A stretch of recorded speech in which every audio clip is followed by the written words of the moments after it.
Exode 10.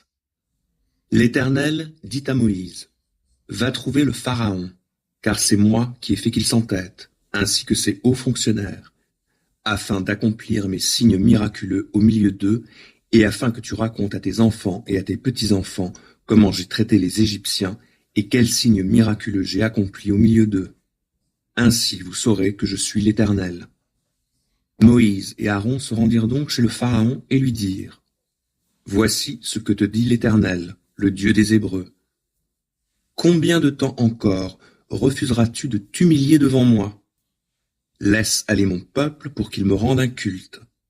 Si tu refuses de le laisser partir, dès demain, je ferai envahir ton territoire par les sauterelles. Elles recouvriront complètement le pays au point qu'on ne pourra plus voir le sol. Elles dévoreront ce qui a échappé à la grêle et tous les arbres qui poussent dans vos campagnes. Elles envahiront ton palais, les maisons de tous tes hauts fonctionnaires et celles de tous les Égyptiens. Jamais tes pères, ni tes ancêtres les plus lointains n'ont rien vu de pareil depuis qu'ils occupent ce pays. Là-dessus, Moïse tourna le dos et sortit de chez le Pharaon. Les hauts fonctionnaires du Pharaon lui dirent, « Combien de temps encore cet homme-là va-t-il faire notre malheur? Laisse donc partir ces gens pour qu'ils rendent leur culte à l'Éternel, leur Dieu. Ne vois-tu pas encore que l'Égypte court à sa ruine ?»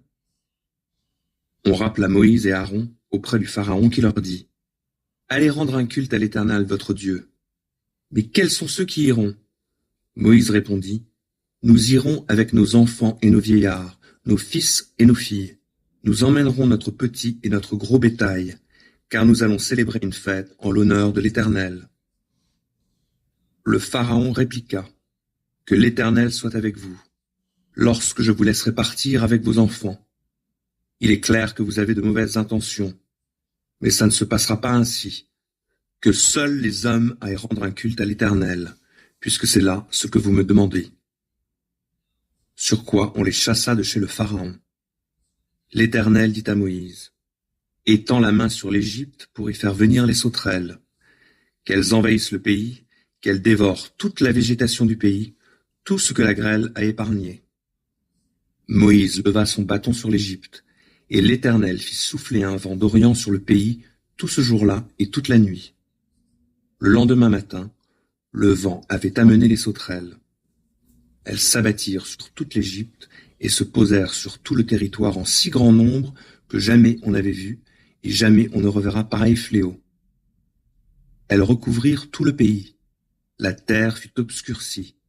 Elles dévorèrent toute la végétation, tous les fruits des arbres qui subsistaient après la grêle, de sorte qu'il ne resta aucun brin de verdure ni aux arbres, ni dans les champs de toute l'Égypte. Le Pharaon fit convoquer d'urgence Moïse et Aaron et leur dit, « J'ai péché contre l'Éternel votre Dieu et contre vous. Maintenant donc, pardonne, je te prie, mon péché cette fois encore, et priez l'Éternel votre Dieu pour qu'il me débarrasse de ce fléau meurtrier. » Moïse sortit de chez le Pharaon et pria l'Éternel. Et l'Éternel fit souffler un violent vent d'ouest qui emporta les sauterelles et les précipita dans la mer des roseaux. Il n'en resta pas une seule sur tout le territoire de l'Égypte. Mais l'Éternel rendit obstiné le cœur du Pharaon, qui ne laissa pas partir les Israélites. L'Éternel dit à Moïse, « Lève la main vers le ciel, et que l'Égypte soit plongée dans les ténèbres, de sorte que l'on doive y tâtonner. » Moïse étendit la main vers le ciel, et le pays d'Égypte fut entièrement plongé pendant 3 jours dans des ténèbres opaques. Pendant ces 3 jours, on ne se voyait plus l'un l'autre, et personne ne bougeait de l'endroit où il se trouvait. Par contre, il y avait de la lumière dans les lieux habités par les Israélites. Le Pharaon fit convoquer Moïse et lui dit, « Allez rendre un culte à l'Éternel. Vos enfants pourront vous accompagner. Seul votre petit et votre gros bétail resteront ici. » Moïse répliqua, « C'est toi-même qui nous fourniras les animaux pour les sacrifices et les holocaustes à notre Dieu. Et en plus, nos troupeaux nous accompagneront. Pas une bête ne restera ici, car nous choisirons dans notre cheptel des victimes pour les offrir à l'Éternel notre Dieu. Tant que nous ne serons pas arrivés là-bas, nous ne saurons pas nous-mêmes ce que nous offrirons pour le culte de l'Éternel. » Mais l'Éternel rendit le cœur du Pharaon obstiné, de sorte qu'il refusa de laisser partir le peuple.